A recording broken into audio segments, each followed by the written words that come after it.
Hello, welcome to week 7. A little bit of class business first. I will be grading and I apologize that they're not graded already. I'm trying to keep up with everything, teaching and applying for jobs and finishing my dissertation. But anyways, that's beside the point. I will finish grading your close readings, your close reading essays over this weekend. So you will have them by Monday, okay? So that's almost within a week of when you turn them in. So I'll try and get everything back to you within a week after you turn it in. So you turn it in one Friday, I'll try and get it back to you by Friday the next week. Everything is due on a Friday, okay? So I haven't had any questions yet, but for those of you that are wondering, I will make my best effort to get those to you this weekend, okay? All right, so as promised last week, today I want to go over the how-to of the rhetorical analysis. We talked quite a bit at length about what a rhetorical analysis is last week. This week, I want to discuss how to perform a rhetorical analysis, how to write a rhetorical analysis essay, because you will be asked to write 2 this semester. As I've said before, but I just want to mention this as a reminder. The rhetorical analysis essay is a new genre for you, and when I'm grading, I know that. I keep that in mind every semester. I was not asked to write a rhetorical analysis until I was in college and took rhetoric my freshman semester, or as a freshman at University of Texas. And I am not assuming that you all have already written one or know what they are either, all right? So I'm keeping that in mind as I'm grading. And 2, that's why you have a second opportunity this semester to perform another rhetorical analysis so that you get another shot at this new genre that you're learning, okay? Having said that, though, it is also not different from the kind of analysis that you have done, literary analysis that you have done up to this point in your educational career, analyzing theme and analyzing tropes and all of those other things that you look for when you're writing an essay over a certain work of literature that you've read. Okay? Okay. So,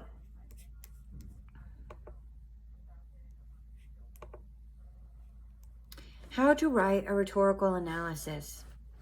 And I'm kind of going to go through paragraph by paragraph and give you a paragraph by paragraph, step by step, how to really approach writing this. Okay. You want to identify the SOAPs. That is the situation, occasion, audience, purpose, and situation, audience, occasion, and purpose for writing, okay? You want to identify those before you start to analyze all of those things, all right? Situation, occasion, audience, and purpose, all right? And we'll go more into that in just a bit. Second step is you want to identify the rhetorical strategies. So you want to identify the appeals to ethos, pathos, and logos, emotion, logic, and ethics. And remember, as I've said before, ethics can appeal to the author's credibility, but it can also appeal to the audience's sense of ethics, meaning their sense of morality, their desire to be a good mother, daughter, Christian, son, father, brother, American, right? That is ethos in terms of the audience. Ethos in terms of the author is, of course, whether they are credible or not, and what kind of sense of morals and ethics they have, and what kind of credentials they have to be able to speak about the topic that they've chosen. Okay? And so those are the appeals, but remember, the rhetorical devices are used to make those appeals. And those would be, for example, just a few: diction, word choice, syntax, the way the sentences are structured, imagery, metaphor, tone, any number of those rhetorical devices that are on that list. And I meant to post a list last week. I apologize. I will post a list of rhetorical strategies, 2 very exhaustive lists of rhetorical strategies to help you identify them in the writing that you will be performing rhetorical analysis over. Okay? So identify the rhetorical devices and identify the rhetorical appeals. On top of the SOAP: speaker, occasion, audience, purpose, and situation. Okay? And we'll go more into what SOAPs means in just a bit. 3, you want to decide why the author chose those strategies for their particular audience. This is why step 1 is important, to identify the audience first and the purpose first, because then you can determine why they chose the specific rhetorical devices they did, why they thought those devices would be effective given their audience and given their purpose. Okay? You want to relate every piece of analysis, every claim, back to the author's specific purpose and audience. Okay? So why did the author choose these strategies for the particular audience, occasion, and or purpose? This is the analysis part. Without this part, you are just summarizing the text or making observations, right? We often think that making observations is analysis, but making an observation stops one step short of actually analyzing. So an observation is, the sky is blue, but analysis would be understanding why the sky is blue. Okay, and that's a really simple example, but it gets my point across clearly, right? Observation is the author used metaphor here, and analysis is the why they used that metaphor and how that metaphor works on the audience. What does the audience take away? What does the audience understand by that reading that metaphor, by that metaphor being present in that text? Okay? So always keep in mind that identifying and observing is the first step, but you want to take it a step further to that analysis part. That's what will get you from a B to an A. Okay? So 1, think about how the rhetorical strategies help the author achieve his or her purpose or hurt them. How are the rhetorical strategies they choose ineffective? There might be a better rhetorical strategy that would be more effective given the audience, purpose, and occasion that the author is speaking to. If that's true, then that can be part of your analysis. Just because the writers that we have chosen in this textbooks are successful writers, they're eloquent writers, they are intelligent writers, well-spoken writers, does not mean that they have picked the most effective strategies in every case. And sometimes, even though these writers are very skilled writers, they make rhetorical choices that actually hurt their argument. So that can be part of your analysis. Even if you think, man, this writer's so much better than I am, they've done everything perfectly and they've done everything so much better than I could, does not mean that they've used all the rhetorical choices that they made are great ones. Okay? So keep that in mind. You can be somewhat critical as long as you got the evidence to back it up. Why does the author choose those strategies for the particular audience and for the particular occasion? Okay? And the occasion is the exigency. What has compelled the author to speak? What occurred that the author felt this was so important they had to speak out about it? Okay? Once you've identified that information above, then it's time to put your thoughts and ideas into a format that is clearly organized and that proves that you've accurately analyzed the text for its use of rhetorical strategies.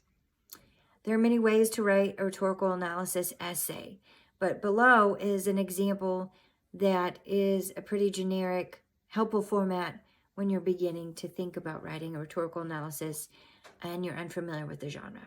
Okay? If you find that your argument really would be served better by moving away from this sort of organization in this format, then do that. Okay? But have a good reason for doing that. Now,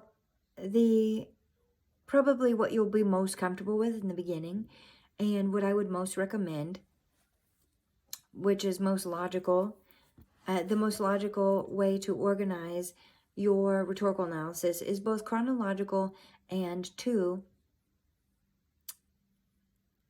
you speak about one rhetorical strategy at a time. So it would be good, because these essays that I'm asking you to write are not that long, it would probably be good to only pick 3. Otherwise, if you pick 4, then you're not saying much about each of those rhetorical strategies individually, right? But if you just pick 3, you've got enough space to go in depth and really analyze each of the 3 rhetorical strategies individually, in terms of they each get their own paragraph devoted just to discussing that one rhetorical strategy. Okay? So 3 rhetorical strategies, 3 paragraphs. And I recommend even a couple paragraphs for each rhetorical strategy. Okay? Sometimes it can't all be explained and discussed in one paragraph. So I recommend devoting sort of 2 paragraphs to each rhetorical strategy, okay? Depending on the amount of space you have, given the length of the assignment that I'm asking you to turn in, all right? But I would also ask or recommend that you format your essay chronologically. That means in the order that the rhetorical devices appear in the essay. And this makes sense for one really important reason, is that the author structured it that way. So the author structured their rhetorical devices, their rhetorical appeals, in the way that they felt was most effective. So if you discuss them in the order that the author used them in their essay, in the order that they appear in the essay, then you will be addressing them in the order that the author thought they were most effective. Okay? And you can talk about how the author has structured their essay by the order that the rhetorical devices appear, right? Because their argument is structured around rhetorical devices and rhetorical appeals, all right? So you are sort of paying attention to the author's organization by looking at these 3 rhetorical devices in the order that they appear, okay? So that is the most helpful.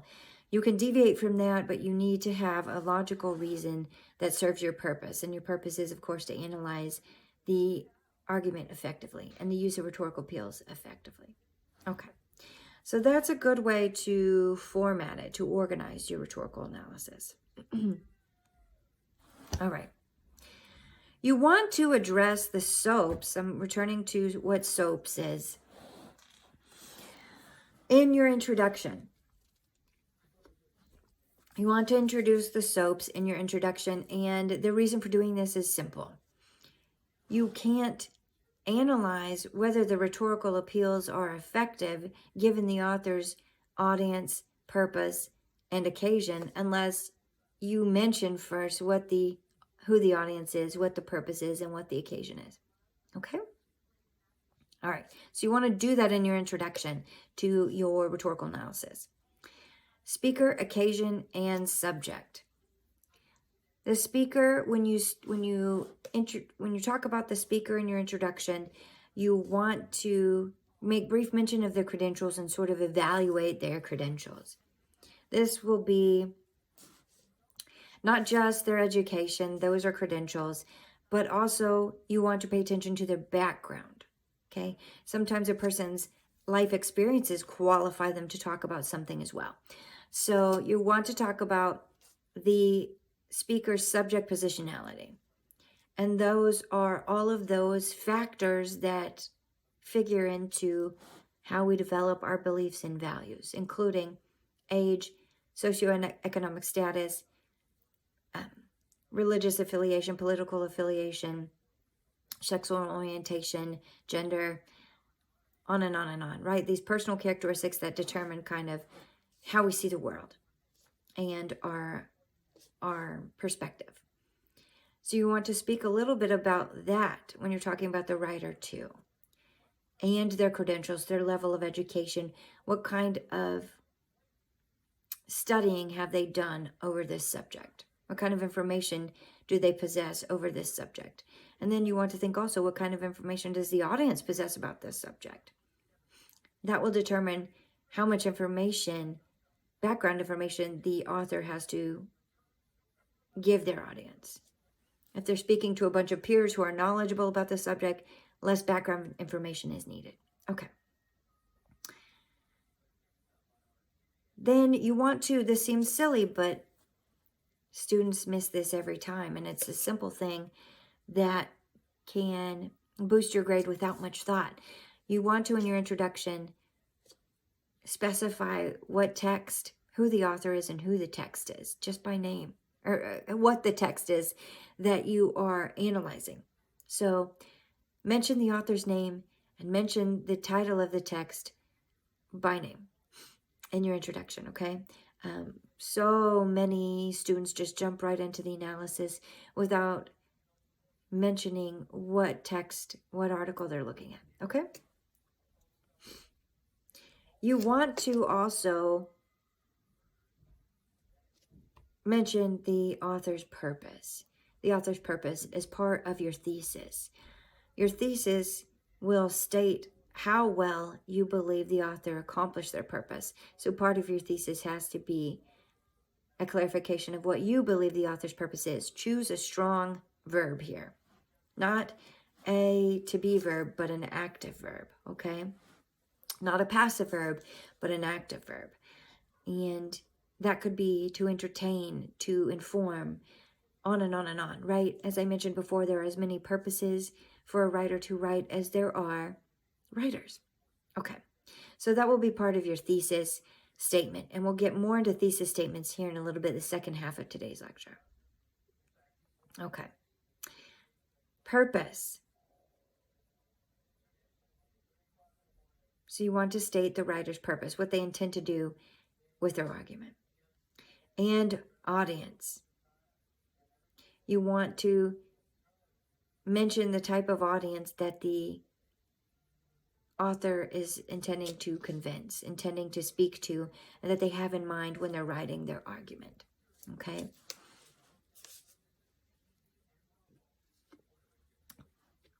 Who the audience is has quite a bit to do with how successful the author is at convincing their audience, right? Because of all those factors I just mentioned, they not only affect the author, but the audience is dealing with all those same factors. Socioeconomic background, level of education, geographic location, sexual orientation, religion, political affiliation, all of that, right? Okay. Then in your body paragraph is the analysis part. You've given your reader that background information, identified the SOAP, speaker, occasion, audience, purpose, and subject. You've outlined all that in the beginning. And then you are going to, in your introduction, and then now in the body paragraphs, you're going to analyze how those pieces fit together and how well the author accomplished their purpose, given their specific audience, given their specific subject, and given their specific purpose. Okay? So now we're to the body paragraphs, which is the actual analysis part. This is where you include a detailed explanation of strategies used by the writer. All right? Sometimes this means that you will discuss each paragraph one at a time. And sometimes this means that you will divide the text into sections beginning, middle, and end. That's another way to organize it. But I would still really kind of focus on one rhetorical device per paragraph and not move on until you have completely described the effect that that rhetorical device has on the audience. And is it the intended effect that the author wanted it to have on the audience? How is this rhetorical device working? And is it helping the author convince their audience or hurting? Is it effective or ineffective, and why or how? Okay. Be sure to move to use transition words to transition from paragraph to paragraph. But remember, just throwing a transition word in the introductory sentence of a paragraph does not mean it's a successful tradition and that you transition and that you have fully completed the thoughts in the previous paragraph, right? But still be sure to use transition words. Okay. Every analysis paragraph, let's say if you have 2 for each rhetorical device and you have 6 paragraphs, 6 analysis body paragraphs, each must identify the part of the text that you're analyzing, identify the strongest rhetorical strategy in that section that you're speaking about, specific examples from the text, clearly and specifically explain how the rhetorical strategies are used to help the writer achieve their purpose and reach their audience. Or if they hurt, how they're doing that. How they hinder the author from reaching their audience. And you will do all of those things in a well-formatted, concise paragraph. Okay, before moving on to the next rhetorical device. All right.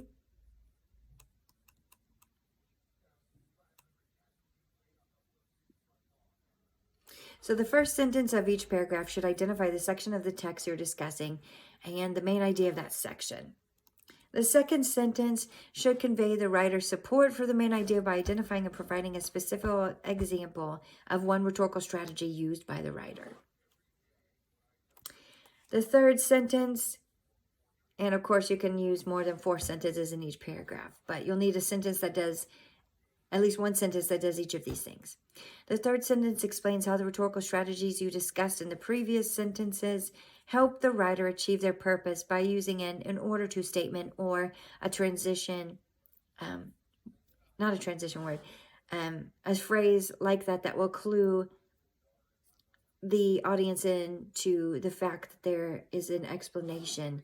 There's a correlation here. Okay, so in order to, or a phrase like that. The fourth sentence identifies the effect of the writer's use of these rhetorical strategies on the audience. So first sentence, identify the rhetorical strategy that you are analyzing. 2, explain how that rhetorical strategy works on the audience. And lastly, you will identify, you'll explain how that rhetorical strategy works. And lastly, and last part of the paragraph, you will identify the effect of the writer's use of the rhetorical strategies on the audience, okay? So, how the rhetorical strategy helps the author achieve their purpose. And then lastly, the effect of the writer's rhetorical choice on the audience, okay? So, how the rhetorical strategy works, how it helps the author, and lastly, the effect of that rhetorical strategy on the audience, okay? But first, the first sentence of each paragraph, you'll identify what that rhetorical strategy is. Then how it works, then the effect on the audience, okay? How it works, meaning how it helps the author convey their argument, okay? All right.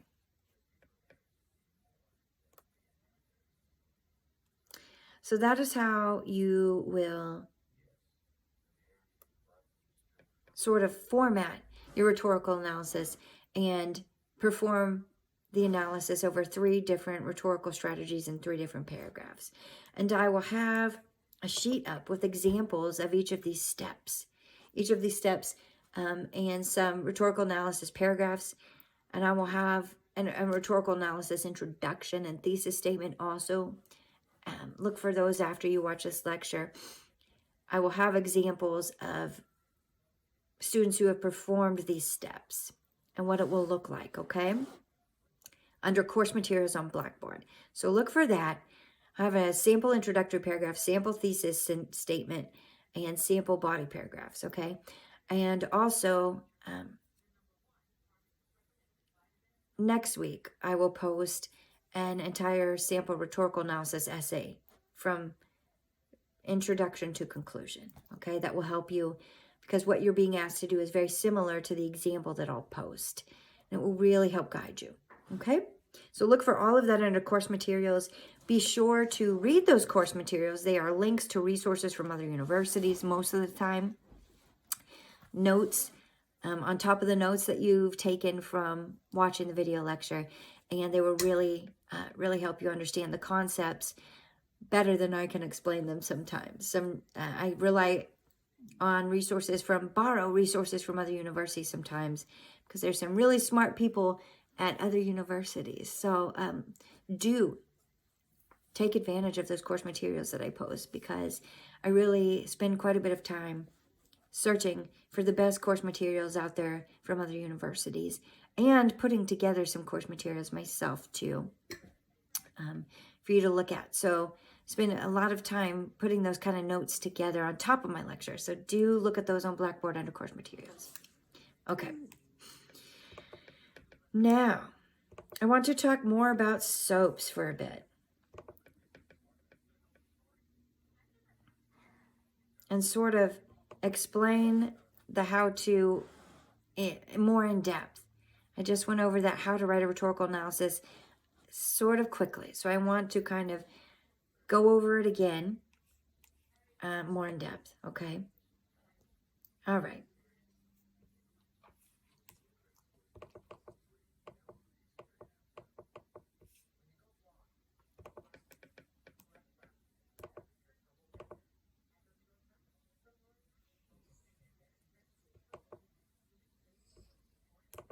So, step one, of course, like I just said, is identifying the SOAPs. Speaker, occasion, audience, purpose, and subject, okay? I want to add to that now the author's tone. The tone can act as a rhetorical device in that it has an effect on the audience. It has a rhetorical effect on the audience, right? So, speaker, occasion, audience, purpose, subject, and tone. I'll add tone to that as well. All of this you want to mention and outline in the introductory paragraph of your rhetorical analysis. So you want to specifically refer to who the author is and their credentials, specifically refer to the title of the text, okay? The occasion mostly refers to the type of text and context under which it was written. So you kind of want to mention where it was published and when, because both of those pieces of information make a big difference. Where it was published, we know that publications have specific audiences in mind, and that specific kind of people read specific publications. Some people are very likely to read the Wall Street Journal. Some people are very much not likely to read the Wall Street Journal. The people that are most likely to read the Wall Street Journal would be older, white, more affluent men, right? Is their prime demographic. Whereas People magazine attracts mostly a female audience, middle-aged female audience of, maybe middle class, but class has less to do with that. I think that would vary, whereas the Wall Street Journal is probably going to be, more of an affluent class, whereas the level of class would be less important to those people reading People magazine. They kind of have a readership from all different classes. Okay, but maybe middle class primarily. So the publication, where it was published matters. And then, of course, when matters too, because the world changes, the situation changes, and information that was relevant and very important, and issues that seemed very important at the time when the author was writing, the conversation surrounding that issue changes, may not be as relevant or as important, but no doubt it's changed in important ways. Okay, so that's context. All right, you want to refer to that. And the audience is, of course, simply who the text was written for, what kind of people the author had in mind when they were writing. All right. The purpose is, of course, the reason the writer wants to communicate, is driven, compelled to communicate, and why they believe this issue is an important one to speak about. Okay? All right. And the subject, of course, is simply the topic that they pick and the issue that they picked, the issue that they picked. Okay? So identify those first before you begin your analysis. Step 2, examine the appeals. Appeals are the first classification of rhetorical strategy, and they involve ethos, pathos, and logos. So identify ethos, pathos, and logos. Ethical appeals rely on the credibility or character of the author. Ethos, logos is, of course, the author's use of logical appeals, which will look like facts and statistics and eyewitness expert testimony from professionals in whatever field it is. And then, of course, pathos is the least effective in terms of argument, but can also be super effective at persuading an audience, because we're all human, we all have emotion, right? It's the least effective in terms of academic argument, but can be persuasive. Okay? So examine the appeals, identify them and examine them. I find that sometimes students misidentify and still have a little trouble. So be careful with this step. Really determine whether it's ethos, pathos, or logos. I don't recommend organizing your rhetorical analysis based on this because most authors will predominantly make use of one and not all three equally. So you'll get to pathos and have not much to say because the author has not made many appeals to emotion. Authors will rely on one much more heavily throughout their argument, and it's often ethos or logos. You'll get to pathos and not have much to say. So I do not recommend organizing your rhetorical analysis based on I'm going to do one paragraph on ethos, one paragraph on pathos, one paragraph on logos, because your analysis will be unbalanced. Okay? Side note. All right. You'll want to notice elements which can be rhetorical devices. Next, we're getting into, we analyzed appeals, identified appeals. Next, we're going to identify rhetorical devices. And that means imagery, tone, syntax, and diction. We've already talked about tone a little bit, but let's really define what syntax and diction are, okay? So, rhetorical devices can be, like you've already learned, the same as literary devices. So metaphor, simile, those kind of literary devices that are also rhetorical and work, and that they demonstrate an idea through comparison. Repetition is another important rhetorical device that is very often used. So those are some rhetorical devices. But diction and syntax. Diction refers to word choice. Now, as I said before, emotionally charged words have greater impact, but they will affect the author's credibility.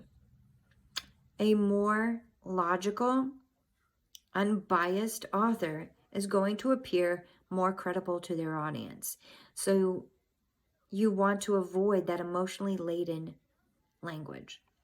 However, if you're if the author is using that emotionally laden language, then you can uncover a bias when you analyze in your rhetorical analysis their tone and their use of language or diction. Okay? Diction refers to word choice. Tone means your mood or attitude.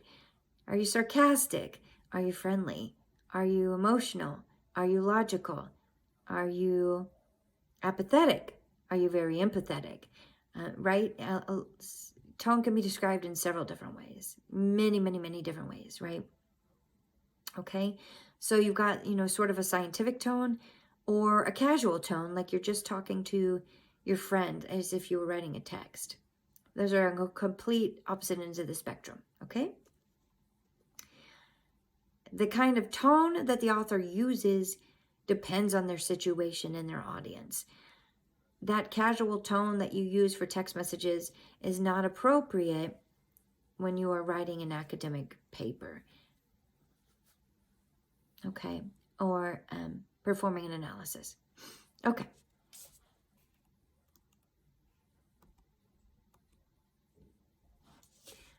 You want to pay really close attention to how the author addresses the opposition and identify where that happens, if it happens. If not, include that in your analysis as a weakness, right? You want to see that the author has fairly considered the opposition's viewpoint, because that adds to their credibility as being objective and fair. Okay. So step 3 was to identify the rhetorical devices. Step 4, now that you've identified the SOAPs, the tone, rhetorical appeals, and rhetorical devices, is to form an analysis. Before you begin writing your analysis, determine what the information you gathered suggests to you. What does all of this point out to you? What have you learned from the information you gathered by identifying the SOAPs, by identifying the rhetorical appeals and rhetorical devices? Ask yourself how the rhetorical strategies and appeals help, and the author's choice of diction and syntax, help the author achieve their purpose or hurt them and make them less effective at achieving their purpose. Determine if any of these strategies fail or hurt the author instead of helping them achieve their purpose. Okay? Speculate. This is speculation. So you're going to have to, make a case for it. It's speculation, so you're going to have to make the best case that you can, because, of course, none of us are in the author's head and we cannot say for sure. That's what makes it difficult, right? But we do know how language works. Though we can't get in the author's head, we do know how language works. Okay. So speculate on why the author chose the specific rhetorical strategy that they chose. Why did they choose a humorous tone if they're talking about the death penalty? Right?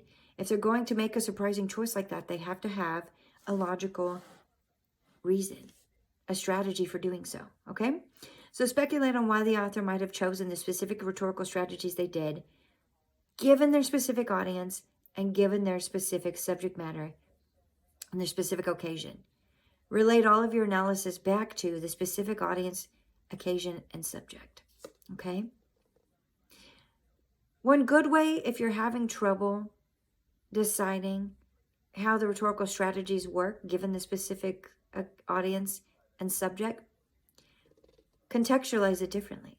How would the message be different if it is if it's a message delivered in communist Russia or Nazi Germany or 1950s America? How would the rhetorical appeals change? How would the author have to use different language and different rhetorical appeals to convince their audience given this different context? Okay, and that will help you determine how successful a rhetorical strategy is and what the rhetorical strategy is and who the audience is and what the purpose is. That will help you determine all of those elements. Okay? How would the choice of strategies change if the context was different audience or occasion? Okay? Now, this is the most important thing that I want you to remember out of anything. We are not concerned with the what, but the how. All right? I know what the author is arguing. You don't have to explain to me what they're arguing. You have to make an argument for how effectively they are persuading their audience, how effectively they're accomplishing their purpose with the use of rhetorical strategies and devices. So remember that in a rhetorical analysis, you do not need to agree or disagree with the argument being presented. Okay? That is the biggest mistake that students make, is they want to either agree with the author or disagree with the author and kind of write their own argument. That is not what you're being asked to do here. Okay? You're being asked to look at how sound the argument is in terms of its use of rhetorical strategies, in terms of the author's use of rhetorical strategies. How effective is the author's use of language, is the author's use of rhetorical strategies? What strategies do they have, and how effective are they given the audience, given the occasion, and given the subject matter? Okay? You want to analyze. Your task is to analyze and make an argument regarding how well the author uses rhetorical appeals and rhetorical devices to present their argument. You don't have to agree or disagree with their viewpoints, but you are agreeing or disagreeing with how they have presented their argument with the rhetorical choices that they've made, okay? Not disagreeing or agreeing with their ideas, but you are agreeing or disagreeing with their rhetorical choices, their language choices, rhetorical choices, choice of rhetorical devices, and choice of rhetorical appeals, okay? It's a difficult thing to do. It's a tricky skill. All right. So writing the introduction, you're going to identify your own purpose. Here, that's pretty simple. You know that you're performing a rhetorical analysis. So you would need to let your reader know that you're performing a rhetorical analysis without, in a more clever way than just saying, I've chosen to perform a rhetorical analysis over this essay, right? Something more clever than that. But you want your audience to know that that is what you're doing so they know what to expect. All right? So don't simply state, this paper is rhetorical analysis, right? Something more clever and interesting for the audience that says the same thing, gets the same information across, which is your purpose, okay? Next, of course, again, you want to state the text being analyzed and the author.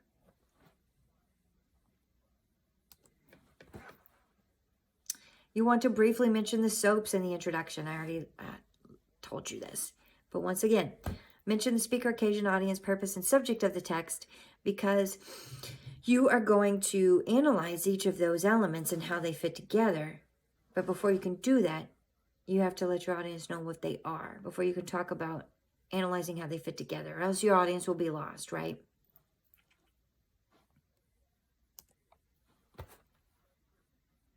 Specify a thesis statement, which we'll get to in just a moment.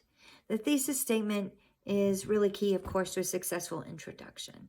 Sets up your whole argument. You all know that. All right?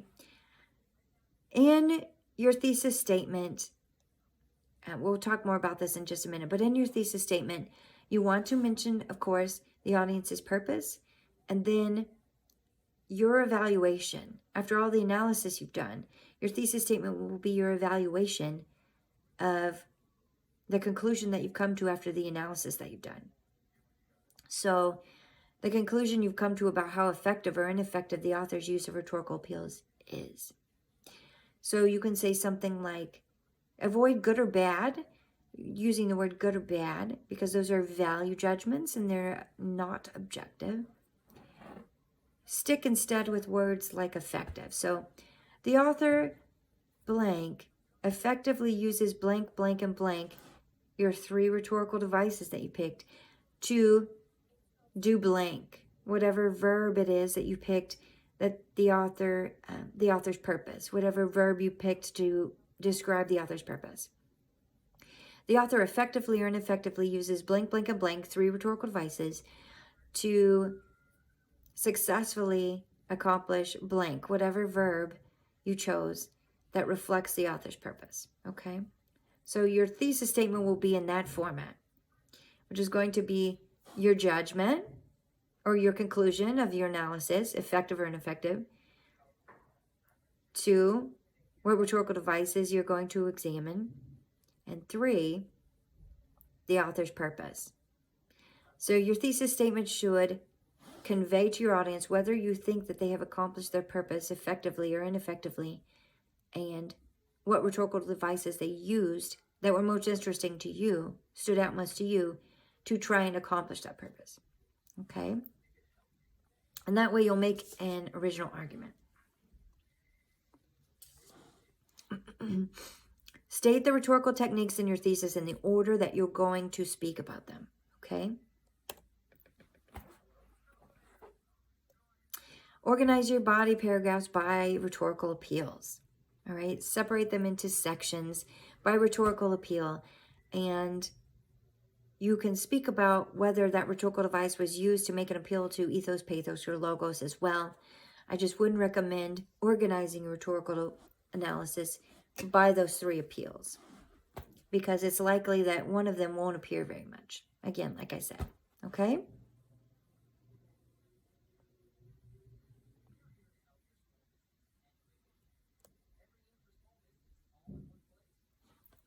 If it's pathos, identify what emotion. If it's ethos, identify what ethic, what moral, what value.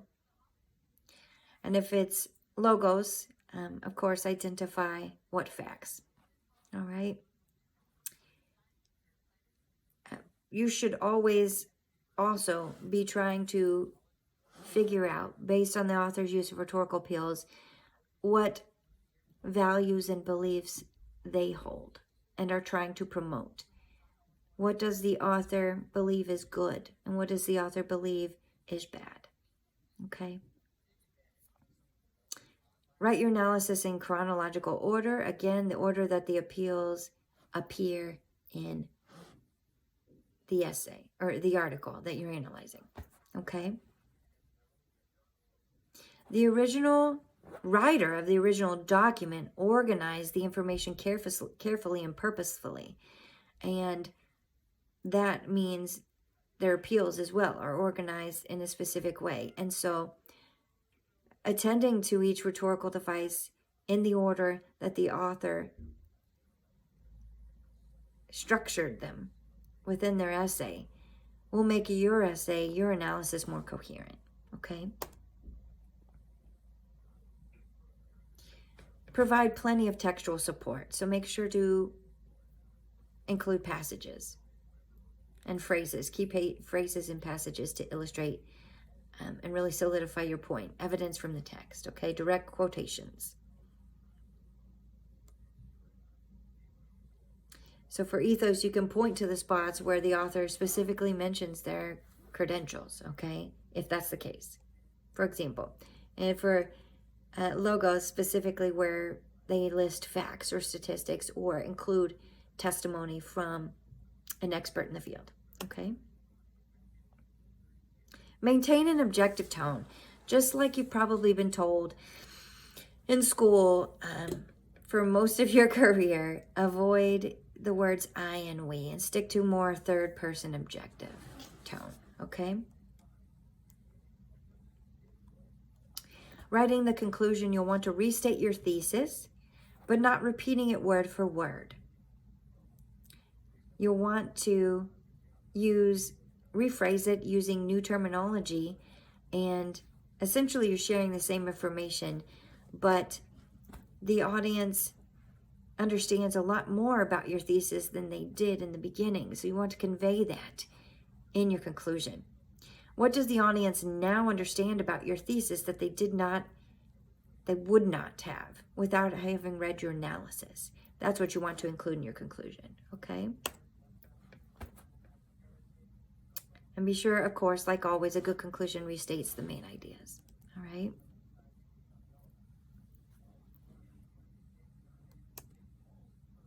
Okay, so that's a more in-depth kind of step-by-step how-to.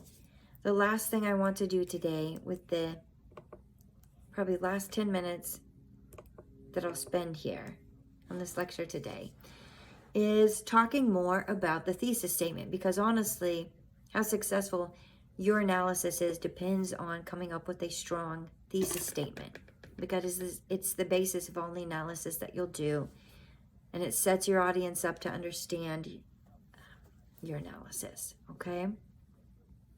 So, a strong thesis statement for a rhetorical analysis essay, and I'll put up examples of strong rhetorical analysis thesis statements too on Blackboard and of course materials.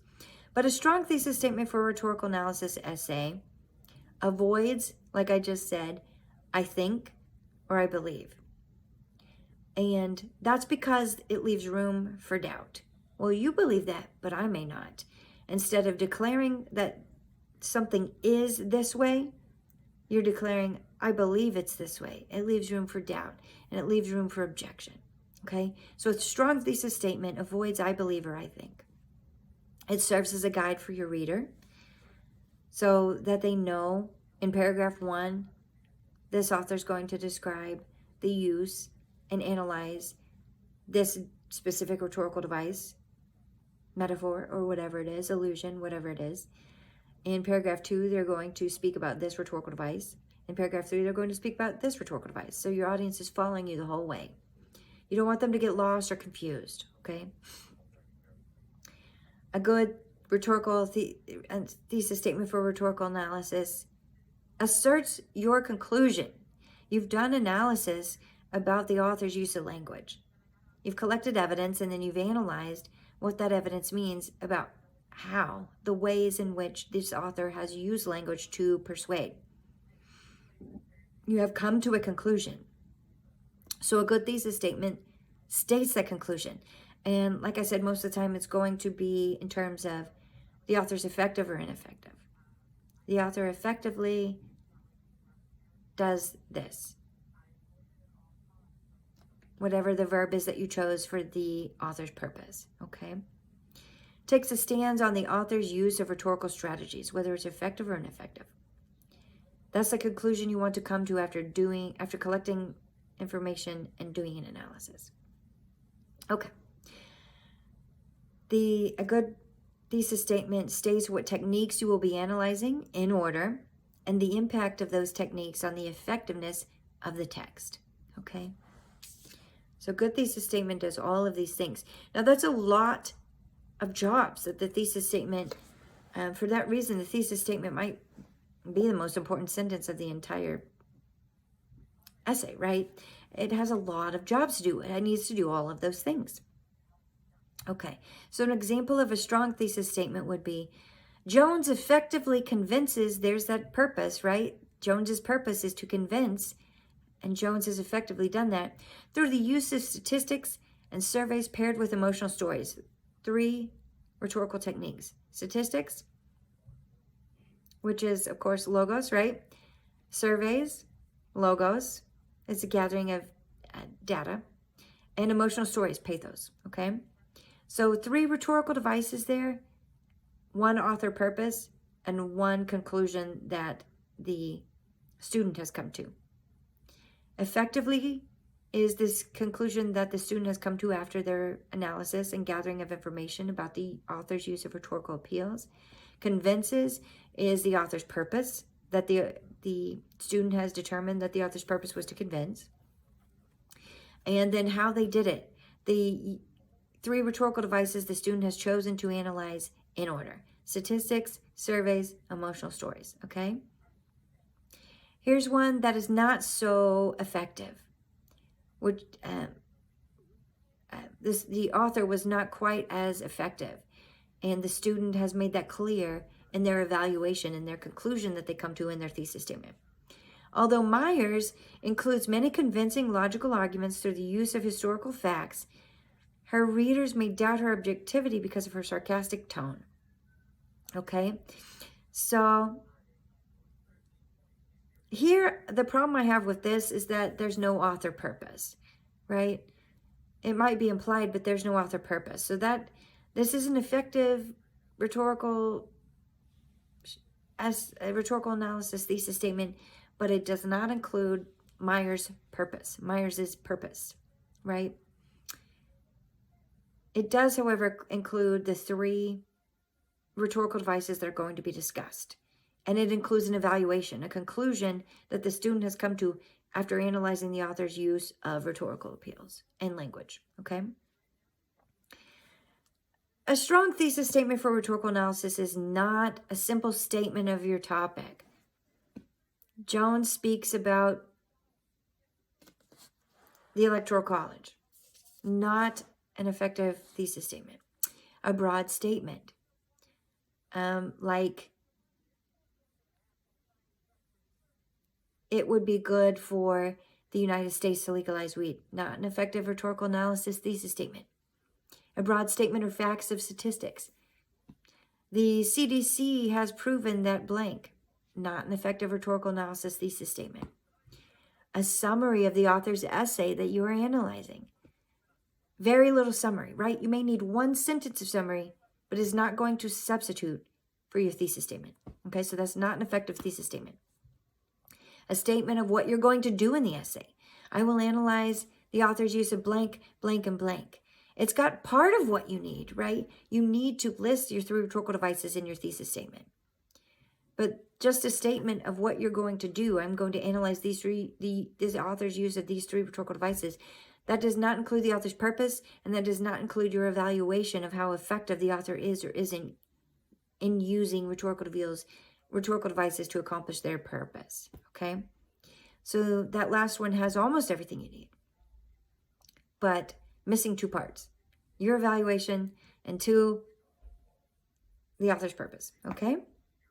Examples of weak rhetorical analysis thesis statements would include, and I'll put these up on Blackboard, abortion is a big issue in the United States. No one would argue with you about that first. A thesis needs to be arguable. A thesis statement needs to be something that someone could possibly disagree with, okay? The author claims abortion is a big issue in the United States. That's an observation. Remember, I was talking to you about the difference between an observation and analysis. You have observed that the author does this. What does it mean? How? Why? Is the next step to take that observation that the author has claimed abortion is a big issue in the United States to analysis. Okay? How and why? How does the author make that claim? Why does the author make that claim? Okay? Then you're getting to a thesis statement. All right. I'm going to examine how the author uses ethos, pathos, and logos to convince their audience. I get that as a thesis statement a lot.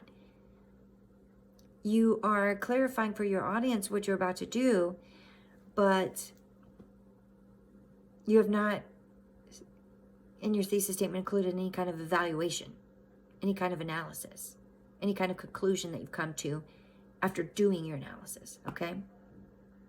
All right. So keep all of those things in mind when you're drafting a thesis sentence.